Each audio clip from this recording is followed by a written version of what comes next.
ಮಂಗಳೂರು ನಗರದ ಹೊರವಲಯದ ಬಜ್ಪೆಯ ಕಿನ್ನಿ ಪದವಿ ಎಂಬಲ್ಲಿ 2025 ಮೇ 1ರಂದು ನಡೆದಂತಹ ಸುಹಾಸ್ ಶೆಟ್ಟಿ ಕೊಲೆಯ ನಂತರದ ದಿನಗಳಲ್ಲಿ ಸಾಮಾಜಿಕ ಜಾಲತಾಣಗಳಲ್ಲಿ ಕೋಮು ಪ್ರಚೋದನೆ ಮಾಡುವಂತಹ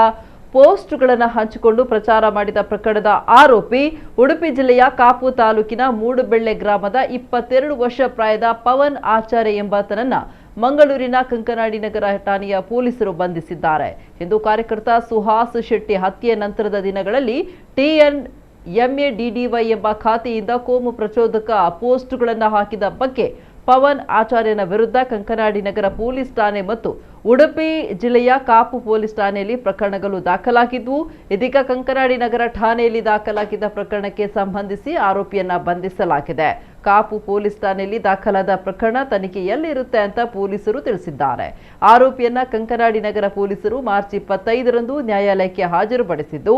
ನ್ಯಾಯಾಲಯ ಆರೋಪಿಗೆ 14 ದಿನಗಳ ನ್ಯಾಯಾಂಗ ಬಂಧನಕ್ಕೆ ಆದೇಶ ನೀಡಿದೆ.